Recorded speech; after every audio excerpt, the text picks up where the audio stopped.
Welcome to Manager Tools. This week, Developing Professionals. Chapter 1, Housekeeping. The questions this cast answers are, what are the unwritten rules of professional life? How can I train my team members to be professionals? How can you tell a professional from an amateur?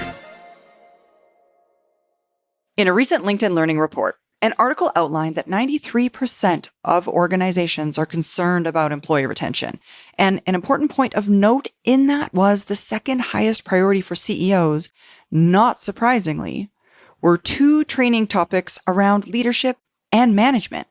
And at Manager Tools, we're privileged to work with managers around the globe, helping with management and leadership guidance. In fact, even more importantly, we teach specifically the topics of retention and results. If you're interested in increasing your team's results and retention, and you're struggling with training topics of leadership and management, we are your solution. Send us an email to maggie@manager-tools.com for more information about how you can bring us on site to help your team. We probably know this better than anybody else. There's rules for how people should behave professionally. Yes. And some people reach points in their career where you might assume that they would know those rules. Our experience says that's not true. There are people of professional ages which might cause you to assume they had reached a level of professional maturity. Oh, you know what assume does. Which genuinely we find isn't necessarily true about, what people should know.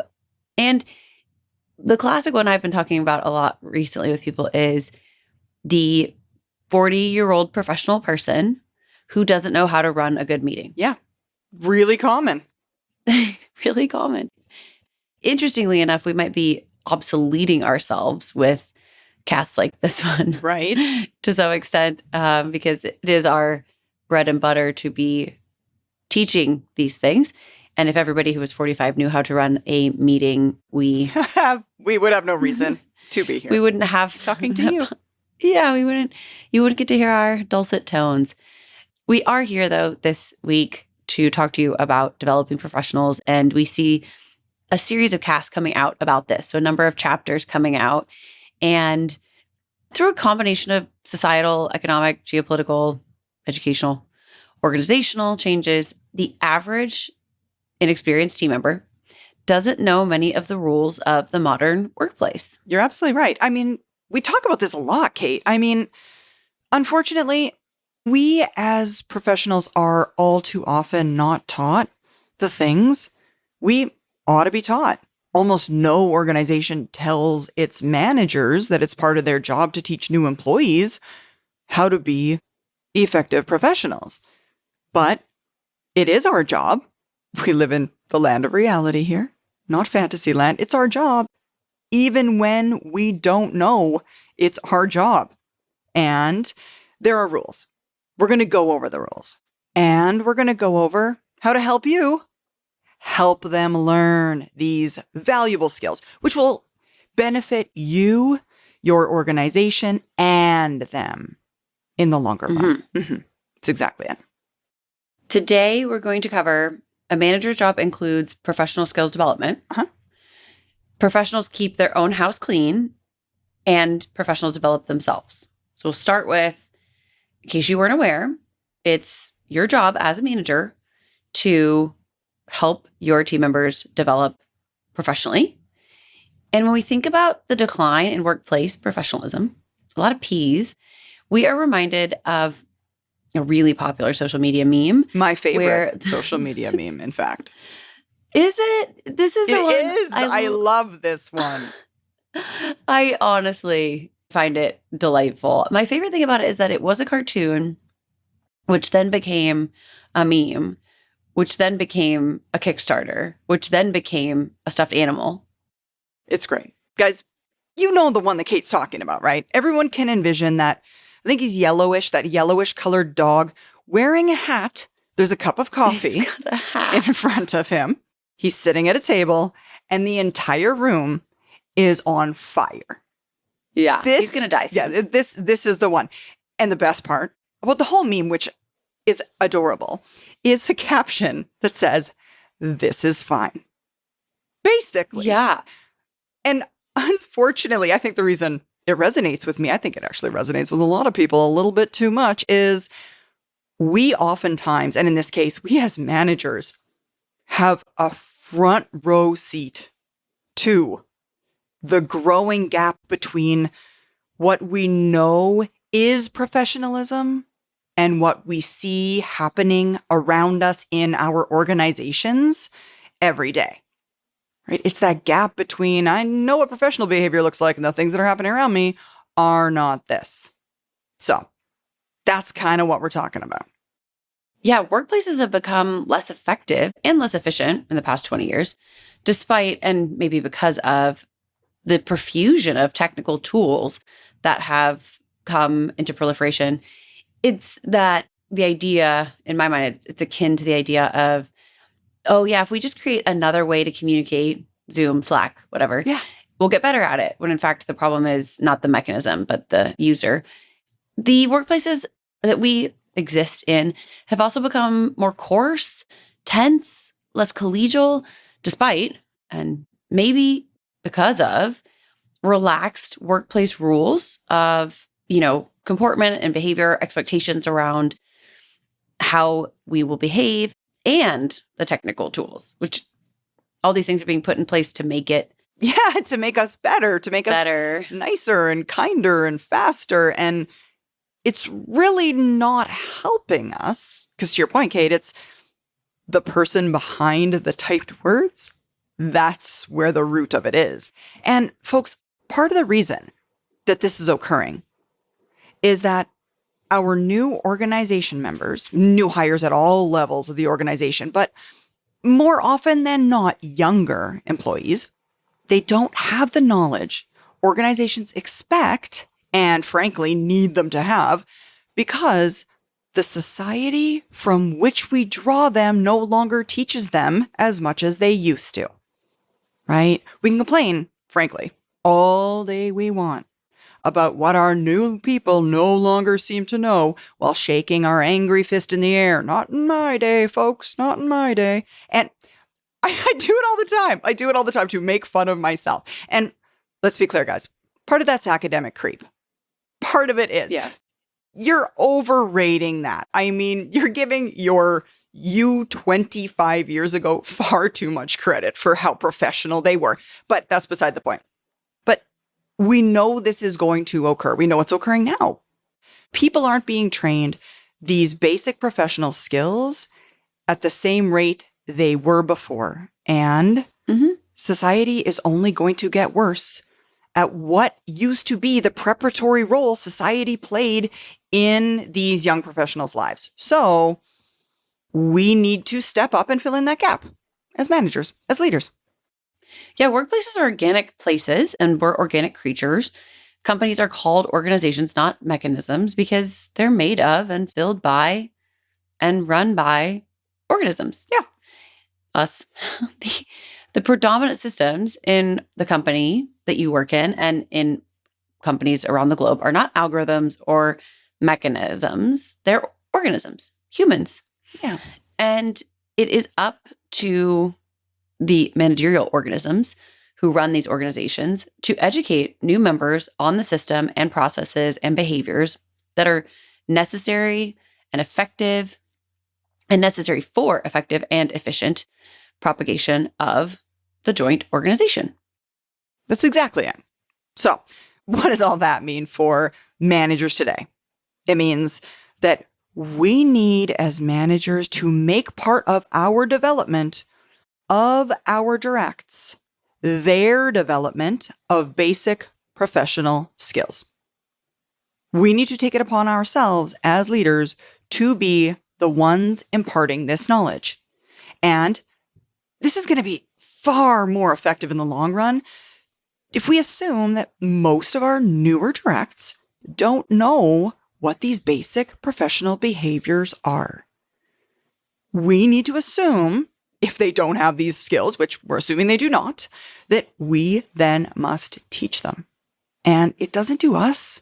It doesn't do them. It doesn't do our organization or anybody any favors if we're just going to whine and complain about what our newer colleagues don't know and haven't been taught, regardless of how these people come to us.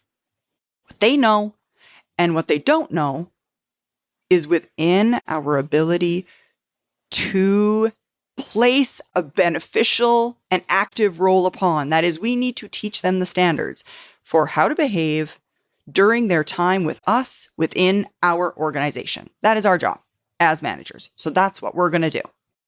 Yeah. If you think of yourself as helping to create the new levels of management in your organization, and we recommend that you do, you're not developing future managers and leaders, which is really, honestly, a really important part in your role in running and growing the capability of the organization. If you don't teach them the basics before they become part of running the organization, if we don't teach them, hey, these are the things you need to do when you become a manager or a leader before, then they'll struggle more than they would if we could teach them now. Totally. And they need to be able to teach this to others so that we can have the same propagation of learning that we're giving them when they become the leaders. So we start now, we teach them, and then they're able to teach future generations, if you will, of managers. Those that do have these skills. Because some will. Yeah. They'll move easily through the process of learning and will become really effective for us in the organization really quickly. And those that don't have these skills will come up to speed more quickly if we do take the responsibility now and do what it is that we should and could be doing, even if the organization isn't really helping us or asking it of us or telling us that we're supposed to be doing it. Yeah. A great example, and we talk about this often at our conferences, Kate, is feedback. I tell managers, use your positive feedback as an expectation setting exercise. And this is kind of that, right? It's an expectation setting exercise. You can't get mad that someone didn't do something you never told them to do. It's kind of that. And many of these skills aren't necessarily directly related to what most of us are going to assume are job skills. But these foundational skills are necessary for these individuals and will be for the remainder of their careers. The sooner they learn some of these foundational skills, the faster they'll be able to leverage their job skills to effectively be team members within our organization. And Sarah's recommendation is a really good one. As well, you don't have to wait until you can give them positive and negative feedback. You can teach them right away. You can make them aware of what the skills are and hold them accountable. This can be done by communicating what those skills are and tracking whether or not they're doing them. And the sooner you start doing this in a person's tenure, the more likely it is to be seen as simply a form of on-the-job training rather than corrections of their previous behaviors. If somebody comes into the organization and right away there's expectation of a set of behaviors around meetings or communications or answering emails or whatnot, and they learn that right away, then it's just how we do it here, as opposed to, oh, you haven't been doing this well in the past, and so we're going to teach you how to do better because you're making a mistake. In this case, it can be done really early and just be an expectation that we've set. And we are going to share that with y'all, how to do this, how to communicate what the skills are and track the use. We're first going to lay out what some of the skills are so that you know what it is we're looking for. And as we mentioned before, we think this is going to be the first chapter in an ongoing, probably long series of guidance, to be frank, y'all, about, what the expectations should be and these skills that we're going to teach them on, starting with professionals keep their own house clean. Yeah, exactly. One of the core principles of professionalism is engaging in basic self-maintenance skills about how to work within an organization. Guys, almost no one comes to a larger organization with any experience on how to behave in a larger organization. I mean, that's by definition what happens. They don't know the nature and necessary ethical underpinnings of role power. For instance, those aren't lessons that many of us have learned prior to organizational life. And it's highly unlikely that they've been taught the critical roles of results and relationships by now. And that's something that they'll need to know for the rest of their careers. We shouldn't assume that schooling, that their university degree has in any way given them insights about why relationships matter and why results is number one and all of the role power based complications that occur in organizations. School doesn't teach you that. Mine didn't. Me neither. And I mean, I suppose an engineering degree, perhaps you wouldn't assume, although I would almost, it could go either way. You might not assume that an engineering degree would teach you that. And you might assume because an engineering degree is pretty, how should I say it? What I would say is that degree comes with the assumption that you would move into a professional world. Yeah, totally. To an extent. And then therefore, hey, you should probably know these other things.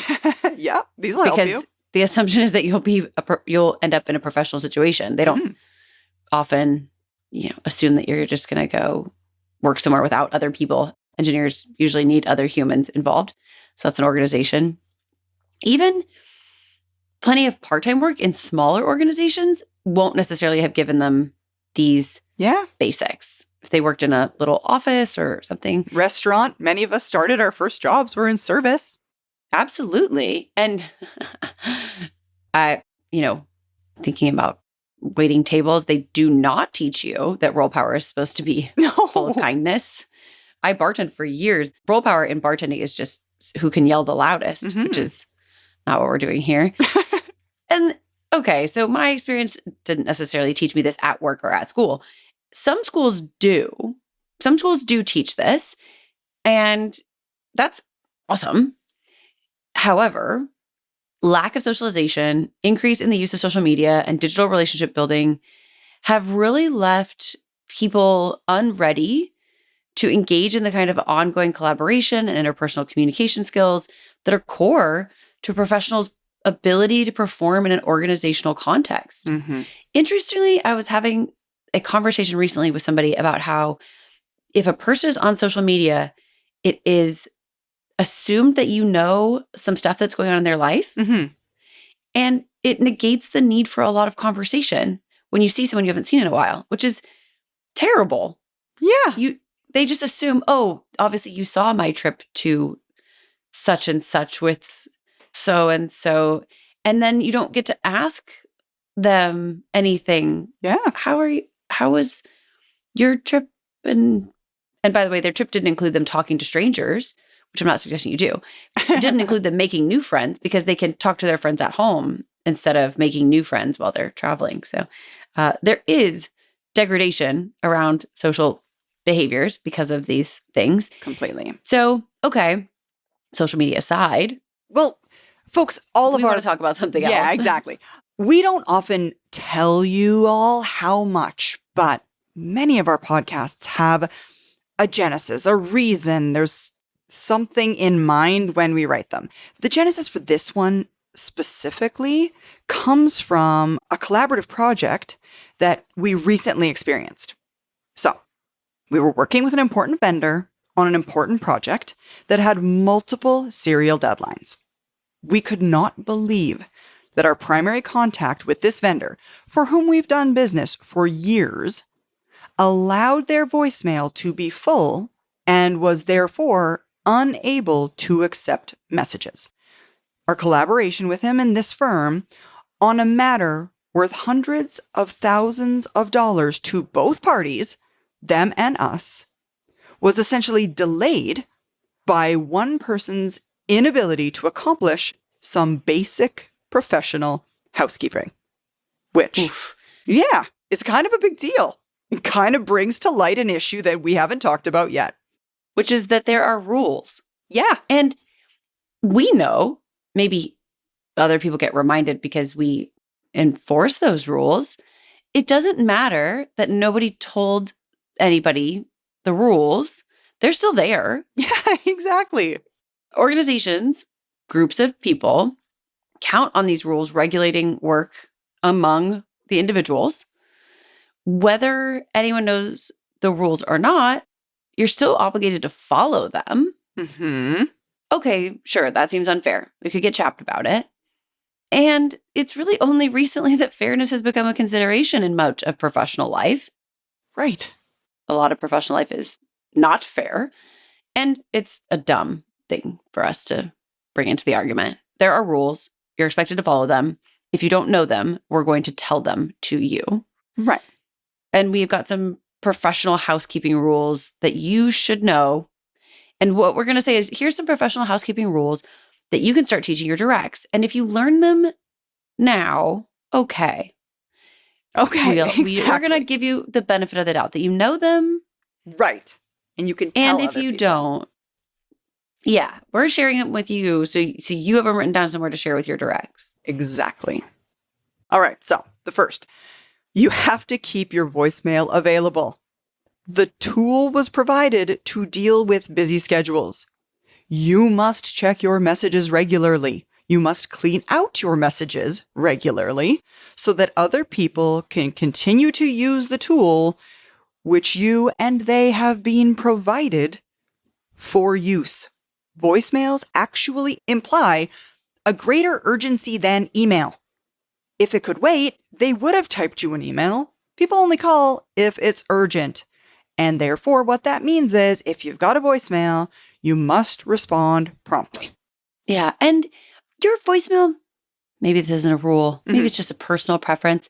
It'd be great if your voicemail said you've reached and then your name. I call people's voicemails, professional people's voicemails, and hear the recorded, this is 512, 555. It's like, did I call the right person? I have no idea. Right. So you have to know what's in your email. Well, okay, so voicemail. Voicemail. Yes. You have to check your voicemails, y'all. You have to listen to them and answer them. And have a nice standard professional greeting that tells people who you are. Exactly. Yeah. You're just, hi, you've reached Kate Braun. Please leave a message. Yeah. Not difficult. Email. So a little less urgent. And you have to know what's in your email within 24 hours of it coming into the inbox, 24 hours of receipt. Email is another tool provided for asynchronous communication, like voicemail. We know some people who complain, I got 50 emails today. And we also know professionals who get hundreds of emails a day and have learned how to manage it. And there's a cast for that. In fact, there's a whole series. It's like 7 parts long, I think the email compendium is, because of the tsunami of email people deal with. I had somebody in a conference who said, well, Kate, my problem is I get so many email. And I said, and I used to play a game with people about how many email they get because a lot of people leave the unread bubble on their. Oh, I hate that thing. That just makes me I can't. Mine's turned off because there is always email and there will always be email. And so having the bubble causes me to behave in ways around email that are not indicative of the status of the email.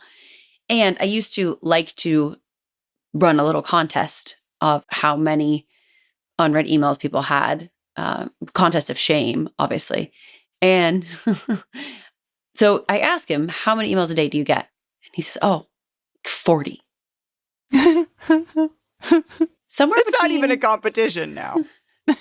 Somewhere between 150 and 600 email a day is normal. Yeah. For professionals in large organizations. So if you get 40, that's a Sunday. Yeah. In my world. And you have to respond. Yeah, exactly. It's like, it's not enough just to be aware of emails. That is, you have to respond if a response is warranted, obviously, within 48 hours. And if it's your boss, you have to respond that day. Even just to say, hey, I've received your email and I'm working on it. You don't have to answer the whole email. This is the question I get. Well, Kate, I don't have the answer. I didn't get it done. I need a week to get it done. Absolutely. No problemo. Acknowledge. Yeah. Catch the ball. Just acknowledge the email and say, Yeah.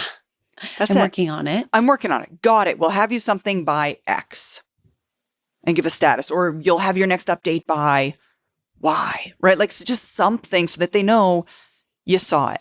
Your eyes touched it. You caught the ball. Again, you have to learn how to manage your email. And what that means is not doing it all day long between each and every meeting. And then because you've seen it, but you haven't been able to action it, marking it unread because you're going to have to go back and you're going to have to read it again. You're going to have to do the thing that you have to do with it. It's that. That's simply marking emails unread that are not useful to you. Right. Or marking emails read that are not useful to you, which is essentially just Exactly. lowering your inbox count, which is not the same thing as doing your email. Right. Lowering the amount of emails that have been unread is not the same thing as getting your work done. Right. And it's doing the more urgent emails that need action multiple times. If you didn't have time to do it the first time, you certainly don't have time to do it again. So there's also that. You don't have a conversation with someone more senior than your boss without notifying your boss. Oh, good one. That is such a good one. Nobody's going to like this. You show up to work on time. Ooh. And if you're going to be late, you let your boss know. Not a colleague, not your best buddy at work, your boss. You text them, you Slack them, you call them, whatever. Mm-hmm. Exactly. Also, you show up to meetings on time. Yeah, well, while we're at it. And someone's going to send us your angry email. That's what someone somewhere is chapped. And listen, if that means you have to leave a meeting that has not ended in order to be on time to your next meeting, just leave. Mm-hmm. I don't understand how people tell me all the time how much they dislike meetings, and then they stay in meetings that they don't want to be in. Right. Just leave. Just leave. Exactly. Which, by the way, leads to put the first thing on the agenda as the most important thing. Oh my gosh, so right. that if your meeting runs long, we're talking about something that's not that important so people can leave. Right. Exactly. If they have to go to another meeting, which they probably do, and let people go. While we're on timeliness, you meet your deadlines. And if you can't meet your deadlines, you notify your boss or the manager of that task in advance and let them know, I'm not going to be able to meet this deadline. And to go a step further, and I'm not asking too much here, folks, not 5 minutes before it's due, but the moment you realize it's at risk. No, actually, the moment you realize it might be at risk, let the person know you might miss. If you're gonna miss, you owe communicating a new deadline that you're gonna make, right? I can't have it to you by X, but I will have it by Y. So sorry. Again, with enough information to do something about.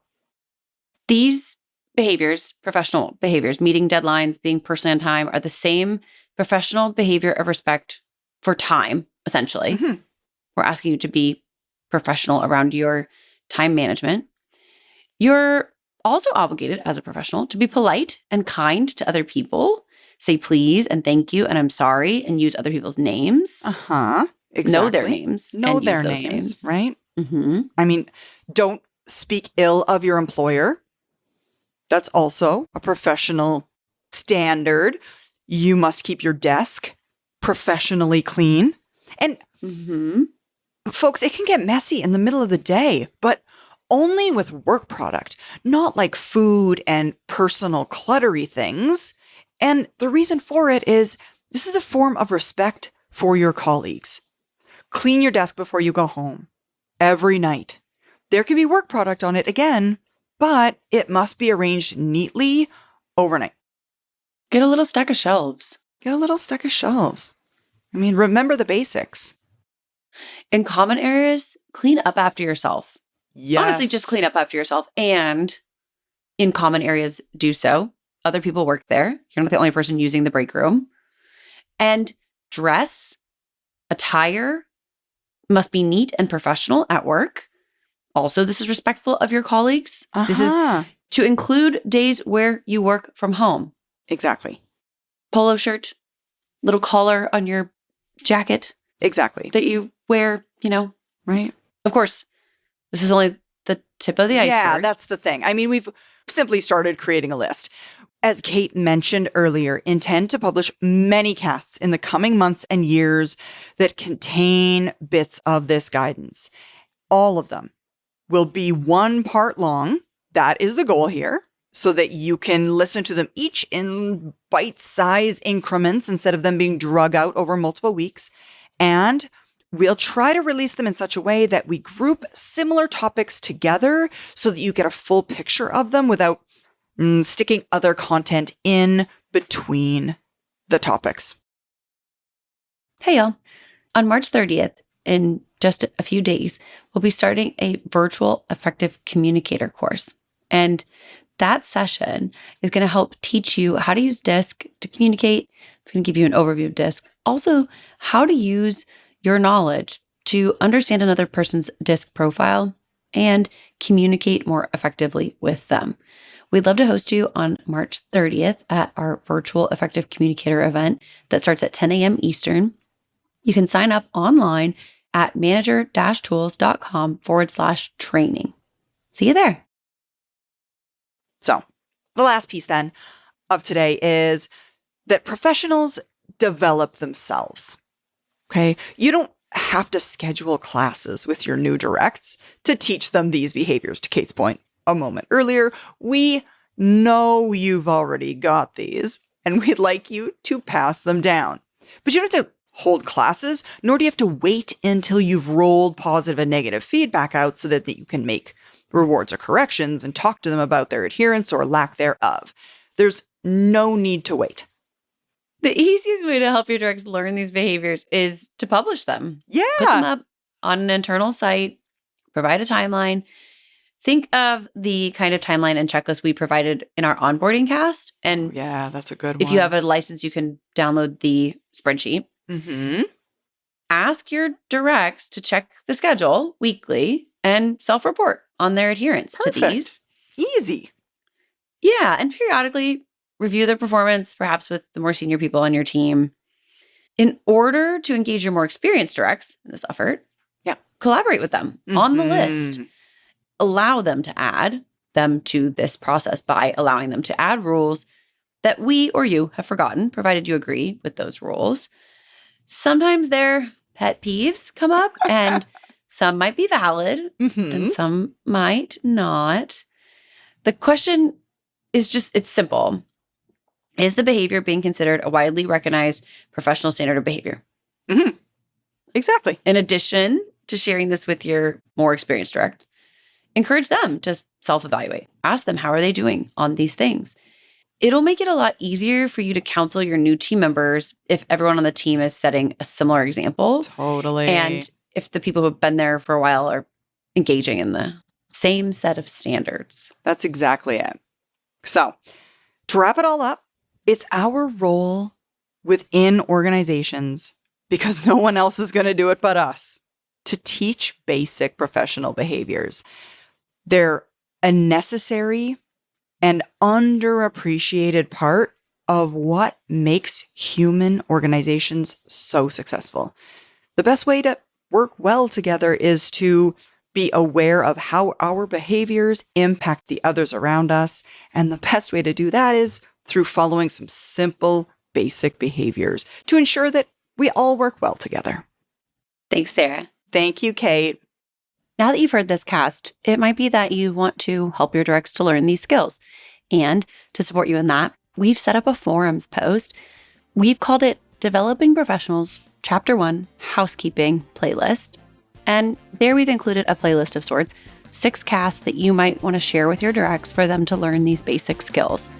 And you can simply send them the forums post. That way they can listen to those casts at their leisure when they need to.